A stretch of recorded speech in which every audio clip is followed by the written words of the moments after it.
Bismillahirrahmanirrahim. Assalamualaikum warahmatullahi wabarakatuh. Izin memperkenalkan diri, nama saya Diva Nur Aini dari Prodi PAI 2A. Di sini saya akan menjelaskan sedikit mengenai ulumul Quran dan beberapa bahasan yang ada di dalam ulumul Quran. Ulumul Quran secara bahasa atau etimologi ini adalah ilmu-ilmu Al-Quran. Sedangkan secara istilah menurut Az-Zarqani, ulumul Quran adalah beberapa pembahasan yang berkaitan dengan Al-Quran dari sisi turun, urutan penulisan, kodifikasi, cara membaca, kemu'jizatan, nasikh mansukh, dan juga penolakan hal-hal yang bisa menimbulkan keraguan terhadapnya serta hal-hal lainnya.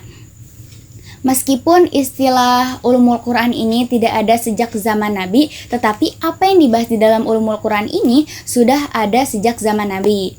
Nah, dari beberapa pembahasan yang ada di dalam ulumul Quran, 3 diantaranya yang akan saya bahas sedikit mengenai. Yang pertama adalah muhkamut tasyabih, yang kedua adalah ijaz Al-Quran, dan yang ketiga adalah tafsir, takwil, dan terjemah. Muhkam dan mutasyabih. Muhkam dan mutasyabih adalah 2 istilah yang digunakan di dalam Al-Quran untuk menggambarkan 2 jenis ayat di dalam Al-Quran.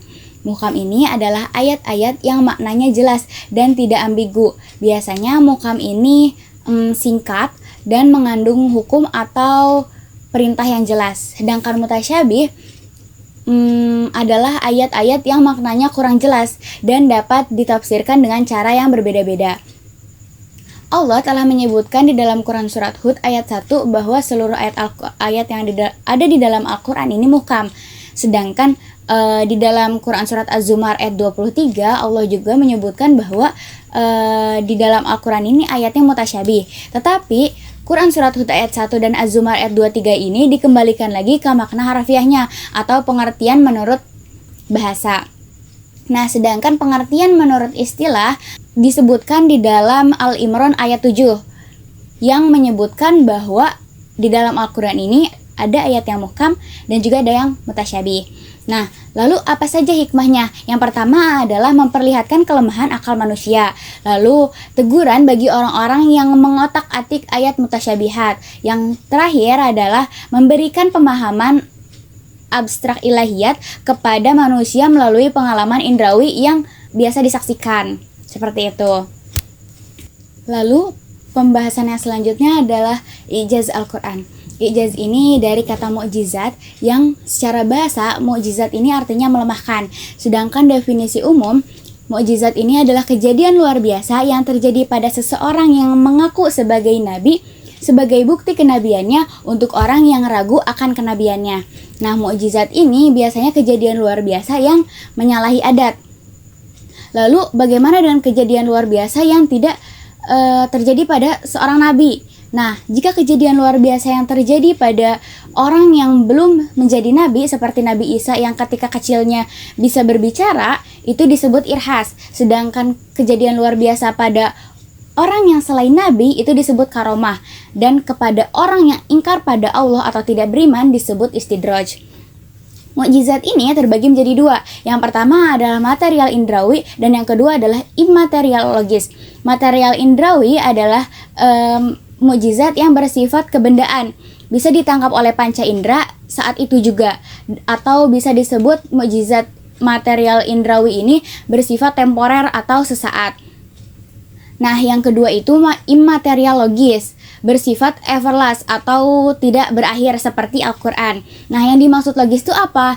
Ketika seseorang menggunakan akalnya atau logisnya untuk menggali apa yang ada di dalam Al-Quran, maka dia akan bertemu dengan kehebatan atau luar biasanya Al-Quran.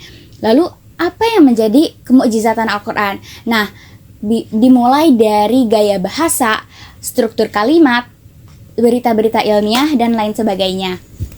Nah, pembahasan yang terakhir adalah mengenai tafsir, takwil, dan terjemah. Dimulai dari tafsir. Tafsir ini adalah al-kashfu wal bayan. Al-kashfu sendiri ini artinya menyingkap, sedangkan bayan artinya penjelasan. Penjelasan terhadap apa? Terhadap kalam Allah. Tafsir ini dari segi metodologi terbagi menjadi dua, bir riwayah atau bil ma'sur dan bir diroyah atau roi. Bir riwayah atau bil ma'sur ini adalah pengambilan tafsiran berdasarkan riwayah, baik itu riwayat Nabi maupun para sahabat. Nah, yang kedua, bir diroyah atau roi, yaitu berdasarkan pemahaman atau nalar mufasir. Jika ditanyakan boleh atau tidak, jawabannya boleh. Tetapi kan tidak semua orang bisa menjadi mufasir. Ada beberapa syarat untuk menjadi mufasir. Di antaranya yaitu mengerti betul bahasa Arab, lalu menguasai betul ilmu Al-Quran, usul fikih, dan yang terakhir adalah akhlaknya mulia. Kenapa akhlaknya harus mulia? Karena khawatir penafsirannya diselewengkan atau menyimpang daripada yang seharusnya. Dari segi penyajiannya, tafsir ini terbagi menjadi dua, tafsir tahlili dan tafsir maudhu'i. Tafsir tahlili adalah menafsirkan berurutan sesuai dengan Al-Quran, sedangkan tafsir maudhu'i menafsirkannya tematik atau membahas tema tertentu dari berbagai ayat dan surat yang diambil. Misalnya temanya tentang perempuan, nah diambillah dari ayat mana yang menjelaskan tentang perempuan, dari surat mana aja gitu ya. Nah, yang selanjutnya adalah takwil. Takwil ini artinya memalingkan makna dari yang zahir ke tidak zahir. Takwil ini sama dengan tafsir, maknanya menjelaskan ayat-ayat tetapi lebih digunakan untuk ayat-ayat mutasyabih yang tadi sudah disebutkan bahwa ayat-ayat mutasyabih ini ya ayat-ayat yang kurang jelas. Nah, yang terakhir adalah terjemah. Terjemah ini adalah alih bahasa dari bahasa satu ke bahasa yang lainnya. Terjemah dibagi menjadi dua, terjemah harfiah dan terjemah maknawiyah. Terjemah harfiah ini berdasarkan kata atau kalimat, sedangkan terjemah maknawiyah ini berdasarkan makna dengan bahasa lain. Nah, yang diperbolehkan ini adalah yang terjemah maknawiyah. Seperti itu. Mungkin itu saja yang bisa saya sampaikan sedikit mengenai ulumul Quran dan bahasan-bahasannya. Kurang lebihnya mohon maaf. Terima kasih. Wassalamualaikum warahmatullahi wabarakatuh. Semoga berhasil. Amin.